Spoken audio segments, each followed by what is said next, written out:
సోలిపోవలదు మనసా సోలిపోవలదు.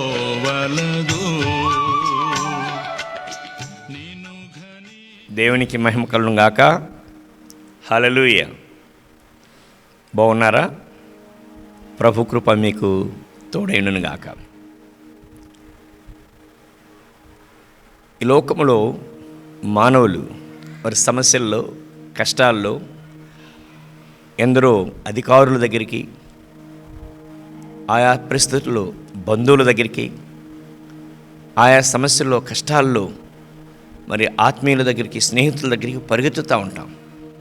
అయితే కొన్నిసార్లు మన మొర ఆలకించేవారే కనపడరు, మనల్ని పట్టించుకునేవారే ఉండరు.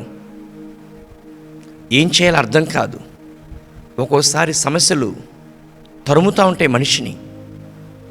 ఆ పరిస్థితుల్లో ఏం చేయాలి, ఎక్కడికి వెళ్ళాలి, ఎవరు సహాయం చేస్తారని ఎదురు చూస్తూ ఉంటాం. కానీ ఏ దిక్కు నుంచి సహాయం దొరకదు. కానీ దావీదు అంటాడు, ఈ దీనుడు మొరపెట్టగా యెహోవా ఆలకించెను, అతనికి కలిగిన శ్రమలన్నిటిలో నుంచి అతన్ని రక్షించెను అంటాడు. కీర్తన 34:6 శరణములో ఈ దీనుడు మొరపెట్టగా యెహోవా ఆలకించెను. నిజమే, దావీదు జీవితంలో సమస్యలు, కష్టాలు తరుముతూ వచ్చినాయి.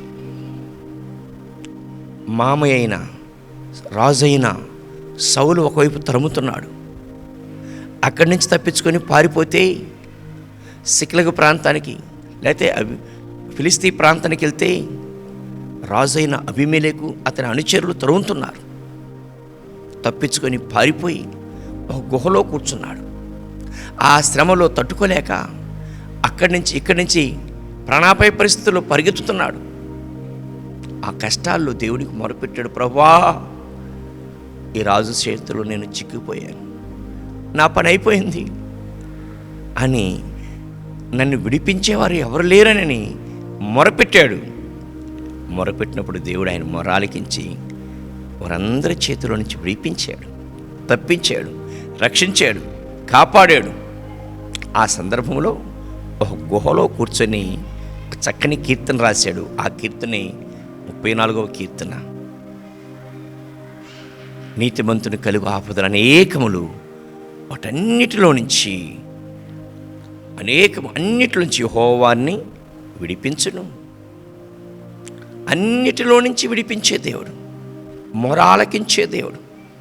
ఈ లోకములో కొన్నిసార్లు మనం మొరపెడితే పట్టించుకునేవారు ఉండకపోవచ్చు. కానీ రాజైన దావీదు తన అనుభవంతో చెప్తున్నాడు, ఈ దేవుడు మొర ఆలకించే దేవుడు, మన ప్రార్థన ఆలకించే దేవుడు, మనకు జవాబిచ్చే దేవుడు.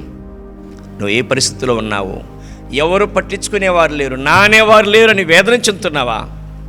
ఇప్పుడే ఆ ప్రభు దగ్గరికి రా, నీ హృదయాన్ని కుమ్మరించు. నీ మొర ఆలకించే దేవుడు నీతో ఉన్నాడు.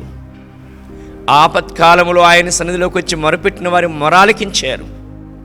కన్నీడుతో ఆయన దగ్గరకు వచ్చి ప్రభువా సహాయం చేయమని కోరినప్పుడు ఆయన వెంటనే ఆ మొర ఆలకించాడు. కనాను స్త్రీ వచ్చింది, అయ్యా నా కుమార్తె దయ్యం బట్టి చనిపోవటానికి సిద్ధంగా ఉన్నది అని మొరపెట్టినప్పుడు ఆ కరుణికరం కలిగిన దేవుడు ఆమెతో, అమ్మా నీ కుమార్తె ఇప్పుడే బాగవుతుందన్నాడు. ఆ గడిలోనే ఆ బిడ్డ బాగైపోయింది. మొర ఆలకించే దేవుడు ఈరోజు నీతో మాట్లాడుతున్నాడు. నా అనేవారు ఎవరు లేరనుకోగాకు.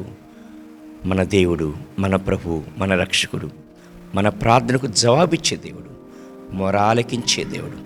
ఆ దేవుని సన్నిధికి వచ్చి నీ హృదయాన్ని కుమ్మరించి ప్రార్థన చేయి.